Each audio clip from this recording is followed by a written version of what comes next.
If you like to travel on a budget and try to book cheap flight deals, it may actually be costing you more than you think. Joining us to explain more is consumer investigative reporter Amy Davis. So talk about cheap airlines. We're talking about Spirit and Frontier. Mostly Spirit and Frontier, right? I mean, Which you've flown before. I fly a lot, Spirit and Frontier, and how I usually start my search for any airline is through Google Flights. And so I want to go somewhere, you know the dates, you go on Google Flights and punch in your destination and all that, and then it'll tell you which airlines have the cheapest flights. I mean, you can, and almost always it's serving up Frontier or Spirit. And so then that's sort of where we start. Because it just scans the internet and says this is the cheapest available flight to you. Yeah, but so often people are like, oh, like they hear you're flying Spirit or Frontier and they're like, really? Like you're going to do that? And I'm like, well, I feel like I've done enough stories over the years to know that, like, yes, these airlines do have seemingly more problems than the others with customer service and canceled flights and delays and all that.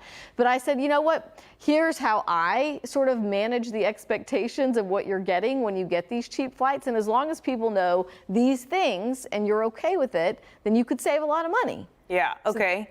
So how do you do that? Your flight is going to change.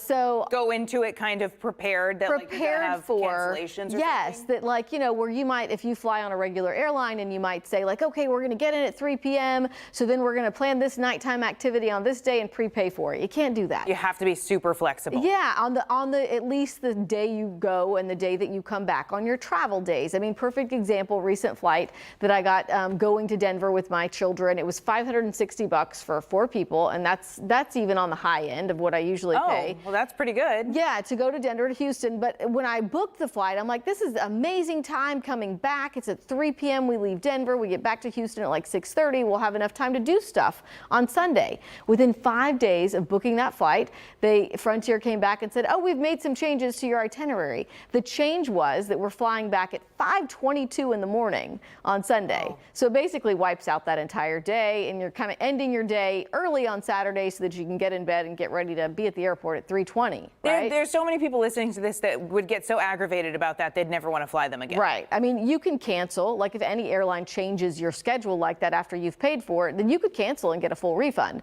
But probably like a lot of people, we had already booked your lodging. So it's like, well, I'm kind of tied to that now. And we still wanted to go. Okay, so expect that your flight can change. If not before you leave, then when you get to the airport, you're going to be waiting, you know, probably an hour delay. And that has happened. I'm okay with that. 1 hour doesn't sound bad. Yeah, I mean, yeah, and so your flight changes, your flight times are going to change. Baggage, I think this is a common thing that most people know. You're going to pay for your bags, but on a lot of airlines, you pay for your bags these days. Almost everyone, and the one who doesn't charge you is even talking about changing that rule. Right. So one easy way to get around this is I've learned on Spirit and Frontier, and it's probably the same dimensions on the other airlines, but you got to go before you book your ticket so that you know what size bag can I bring that counts as a personal item. The personal item bag is fairly large on Spirit and Frontier. And so my kids all have bags on wheels that qualify as a personal item. So they can fit all of their stuff in that what we call a carry-on, but to the airlines, it fits in that personal size item little bin that they make you check before you get on the plane. Because you can still put it overhead. You can put it overhead. You can put it under your seat on the plane. I mean, it's that small, but you can also shop for these bags. I told people, like, if you're looking on Amazon or any other website, you can put in the dimensions of the bag that you're shopping for to know that anytime I want to fly with the free bag, you know, I'll just take this one, and it meets those dimensions. You kind of have to not be afraid of technology. You're not going to talk to a human on these flights because that's another way that they save money, and they're going to charge you if you insist on talking to a real person, like $25. Do you mean like for customer service or like a flight attendant? Well, not for a flight attendant, but for customer service. If you need to speak with somebody at the check-in counter, because you can't. They want you to do everything on their app. And so you need to download these apps when they make changes, when they communicate with you. It's usually through the app. And so Which is not convenient if you're at the airport and you're like, this is ridiculous. I need to talk to somebody. I need to change my flight or something like that. Now, I mean, if they're changing your flight and they're the cause of you needing to go and speak with somebody, then you're not, you know, we did talk to some Frontier people, like going into the gate, and weren't charged. But the reason that happened, I thought this was interesting because, you know, on both of these no-frills airlines, you cannot they want you to pick your own seat and pay for it. So if you want a window seat or if you want to sit together with the people you're flying with, they say, well, you got to pay for that. Otherwise, your seats are just going to be at random.